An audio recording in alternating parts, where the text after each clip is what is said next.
Hi, it's Maria from Still Dreaming Homestead. Well, tonight's the night we finish the story about the secret dream of Nebuchadnezzar. You know, the one he couldn't remember what it was about. But Daniel, who was faithful to God, when he and his friends prayed that God would reveal it, God did. And so he talked to King Nebuchadnezzar about it, and he's still talking about it. King Nebuchadnezzar agreed that this is exactly what he saw, but he doesn't know what it means. So, story 5. Vision of the future. You know what the future is? Okay. Well, let's think about yesterday. Do you remember yesterday, what you did? Let me think. Yesterday, I went to town, and I was in town almost all day. That was the past. That's behind me. It's all over. Today is the present. What did you do today? Well, I gotta be honest, I slept in really late. And then I hurried around and got things done for Sabbath. Like, the food that I needed to prepare for Sabbath and those type of things. That's the present. What's going on right now? Like, right now, I'm telling you a story. The future, that will be like tomorrow. Tomorrow, I will go to church. And it even goes farther than tomorrow. It can go years and years and years, even years when I'm not alive here anymore. But my children or grandchildren will be. As long as the Lord tarries until he comes back, each generation will go on. And that's kind of what we're going to learn about today. In the same calm, serious voice, Daniel went on to tell King Nebuchadnezzar the meaning of the strange metallic, that means made of metal, image that he'd seen in his dream. Do you remember what that image looked like? That metal man? I'll show you right now. Right here. There he is. See, he's made out of different kinds of metal. Gold, and on down, clear till it's mixed with clay. So, King, you are the head of gold, said the young man. And the king was very happy about that. He was flattered that the glory of his empire should be mentioned first. But even though Babylon is strong and proud right now, it won't last forever, said Daniel. After you shall arise another kingdom, not quite as great as yours. This was the meaning of the breast and the arms of silver. So the breast and the arms of silver, the next kingdom. Then a third empire would arise, pictured by the belly and thighs of brass metal. And this would be thrown over by the fourth kingdom, strong like iron, like the two legs on this image. As the feet and toes are made of part iron and part clay, so is the fourth kingdom, and it will be divided into several kingdoms. Some will be weak and some strong, but they won't stick together until God in heaven, the King of Kings, should set up his everlasting kingdom. Where you see the feet and toes, part of potter's clay and iron, that kingdom will be divided.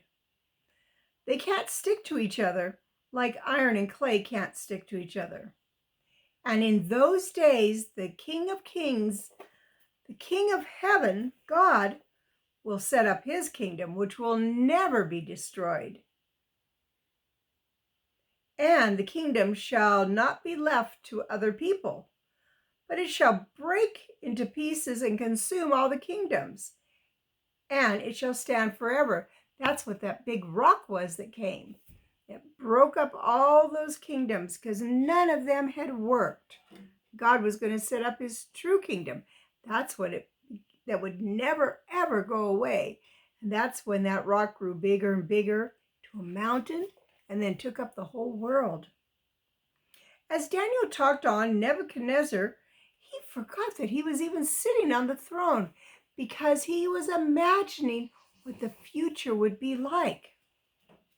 In fact, both the king and the prophet were looking into the world of the future, and they could picture it in their own ways.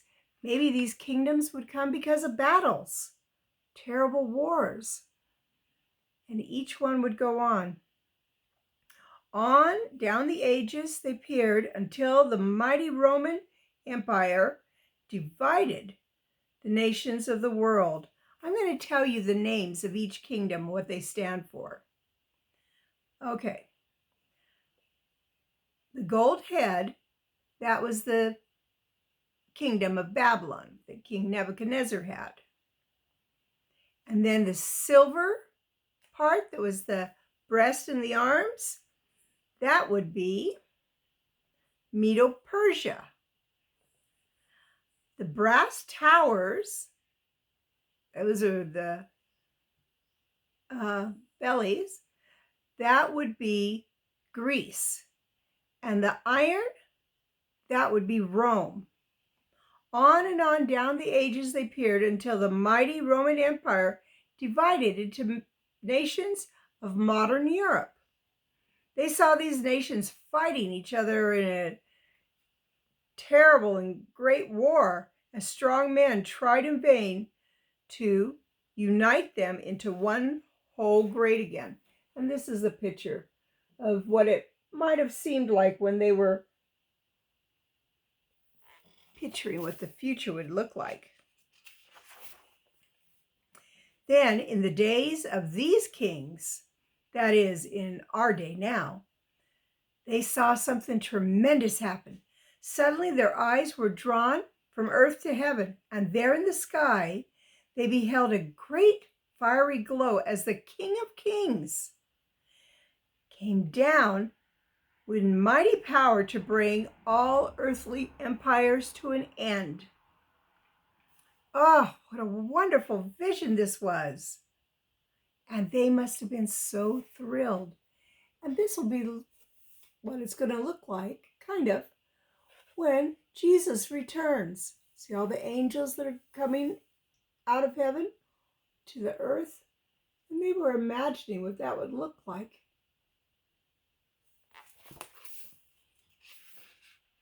Well, the king was so sure now that Daniel was faithful and that Daniel's God was a true God, because nobody else could ever explain all this, that he made Daniel the second in command of all of Babylon.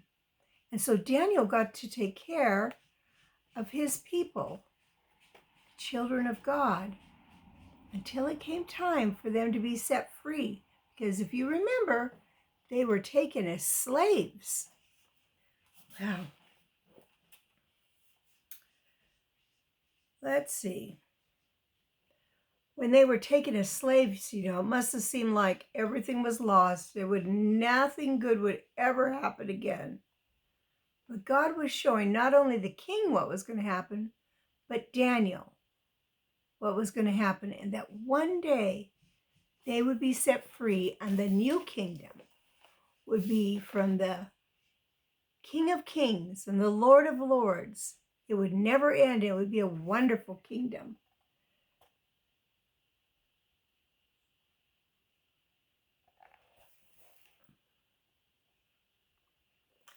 And that must have been very comforting.